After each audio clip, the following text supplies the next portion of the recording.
Hey, it's Brianna for Triumphant Tuesdays. This week we're continuing our rotation on crisis, and today I'm going to be talking about moving to a new place and what that might be like. I don't have a lot of experience personally with moving because I've never moved states or anything like that, but the experiences I do have I will share, but just know that some of the suggestions I'll be giving you I had to ask friends or I had to think to myself like what I would do in a particular situation. But the first experience I had with moving happens when I was in fifth grade, I think. I'm not quite sure of the timeline, but my dad moved to Virginia to accept a job promotion. I'm not sure whether he was offered it or like looked for it. I'm not really sure of the particulars. And he was planning on having my whole family follow him. But as you know, it's really difficult for families sometimes to carry two mortgages because houses are super expensive. So, in order to avoid that, we put our house on the market and we were just waiting for it to sell. And my sister at the time, she had a best friend, and her friend liked to make up dances to popular music, and thank God they did, because there was a particular song that helped my dad out a lot and helped our entire family out.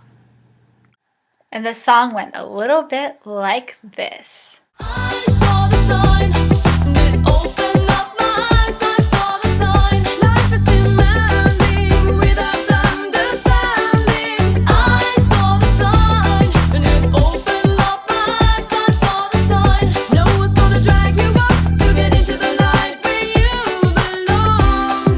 But where do you belong? So he saw the sign and figured out that maybe it wasn't best to take this job. It was best just to come back because we were all really struggling, and this job wasn't going to provide him happiness, and it wasn't going to provide us happiness because it wasn't happening right now. And he realized in the moment that he wanted to see his family, and that was what was important. So he came back to his old job, I think. But we don't always have that option of just moving back when we want to. So I'm going to talk about other situations and what you can do. But I went to college, and that's another situation I have experience with. And I could have chosen not to move away, but I actually did really well with that. And things that made me do really well and adjust to that were joining new activities immediately. Like, I went into our common room and I was reading all the information that they had for everyone, and I realized that I wanted to be president of our hall or our dorm room, and I actually was. I had to run for it, but I just chose an activity that I really wanted to do. In high school, I'd never been a leader. I was actually bullied and really couldn't attend school, but that's a different topic and a different video. But I just decided to reinvent myself, and I was actually president and more quote-unquote popular in college than I'd ever been. And I also have a support system for my eating disorder, and things weren't perfect, obviously, because I didn't recover until I was 25, and that was years after I graduated. But I had a support team. I recreated myself. I looked for other opportunities. And I became very outgoing and looked for new friends and asked them questions. And I think one thing that's helpful about college is the fact that almost everyone is thrown into a new situation. So everyone's kind of in the same boat as you. So that really helped me to know that other people were in the same boat as me. But I really looked at the positive and really tried to make new friends and make the most out of that experience. And I loved college. Like, I wish it was like Groundhog Day and you could just repeat it. That would be amazing. But then I've had a lot of other new experiences that were great. But I can honestly say college was the best time ever. I loved it. And I sometimes wish I could go back. So that was really positive, and I definitely enjoyed moving at that point. But let's say moving wasn't your choice. Okay, let's say you're a minor and your parents moved to Virginia. Let's say my life had worked out that way and I had moved with my family to Virginia. I wouldn't really have a choice. Like, let's say I didn't make a lot of friends, or I didn't like the town, or I didn't like the house, or let's just say there were a lot of things I didn't like, or one thing in particular. I wouldn't have been able to choose to move back to where I live now. I would have had to deal with it. And a lot of the suggestions I already gave, trying to make the most out of it, are really helpful. And I talked to my friend, my best friend that was in one of my previous videos, the one about surrounding yourself with positive people, and she gave some suggestions that I'm going to give now. She said to really look for new friends and to give your all to the friendships that you do make and embrace being the new girl. She's like, I got to reinvent myself. I got another opportunity and I got to figure out new things about myself. So there were a lot of things like in her personality or things that she did or things she was known for in previous schools that she didn't like, and she got to change them. And my boyfriend's family, they moved around a lot. Like, I'm not really sure what my boyfriend's dad's job was, but they moved around a lot, like every couple of years or so. So the sister would basically, as a game, make a new personality for every place that she moved. So, like, she'd be a gothic girl or a pretty girl or a bad girl or a good girl or a goody goody or not so much, but she would just create a new persona every time she moved. I'm not suggesting you do that, but definitely look at the positives, because if you're in a situation where you can't change it, you got to work with it. And like I've said so many times, you got to work with what you got. And you can still talk to old friends. Definitely do that. Like, technology's there. Like, I FaceTime my best friend every single night because she moved for a job, which I'll talk about later, because that could happen too if you're older. So we FaceTime every night. The technology is definitely there to keep in touch, so use it.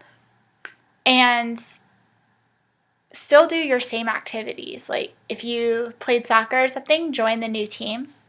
Like, I really like to make videos, so if I moved, I would still make videos for this channel. I actually love making videos. It's amazing.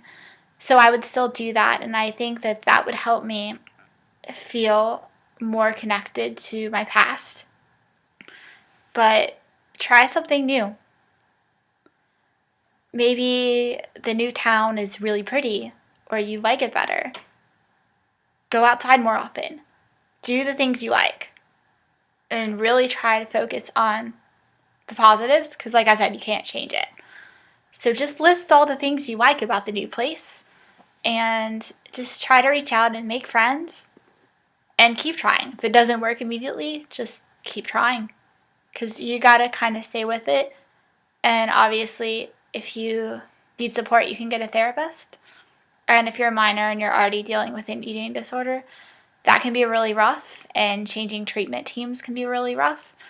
But like I said before in my video about losing my therapist, there were things about that situation that I didn't like. So when I find a new therapist, like, I'll try to change it to make it more so that I like it, because I have something to build off of. So like, if you have to get a new treatment team or something because you're moving, you have experience with the old one so that you can make a different decision, and maybe that treatment team will really help you. Or maybe that town will be the start of a great new beginning. I often think about what my life would have been like if we moved to Virginia, and I'm not even sure what part my dad was working in because I was so young and I don't remember. But I think about it and my whole life would have changed. What if moving is the start to a great new adventure, and not moving would have stopped all those amazing things from happening to you? If you gotta stick with the move, just, I keep saying look at the positive, but do. And think of it as the start of a new adventure. And reach out for help, like I keep saying. You know, we'll be here for you if that's your situation. But it'll be okay. One of my favorite quotes is, it'll be alright in the end. And if it's not alright, it's not the end. So just keep walking on the journey, because life's a journey and a lot of things will happen to you that you can't control. But as my friend always says, just keep swimming. It'll be alright. Another thing that can happen if you're moving is you can move away for a job, like if you're older. Like, my best friend moved to a really tiny little town for a job. And she likes the job, but she doesn't really like the town. But she's been able to remain positive, and she's a super positive person. You saw her in my video. But she just was able to be positive and think about the things she liked. And now she wants to come back, and she has that opportunity, but she has to find a new job first. So she has to find a way to accept where she's living for right now until she does find a new job. But she does want to come back to where we live now or try a different place. But know that nothing is ever permanent, and even if you're a minor and you were forced into this situation, when you get older, you can move back. But really cherish the people that are around you, and hopefully, if you're a minor, your family's with you. And if you're older and you decided to move by yourself, like, maybe your job's great. So, or maybe the situation's great. Or maybe it's not. But know that nothing's ever permanent and it's always changeable. And know that no matter where you are, you're not alone. And there's ways to ask for help and to reach out, and just try to stay positive and make the most out of it. I hope that what I said was helpful, and I'll see you guys next week. Thanks for watching. Bye.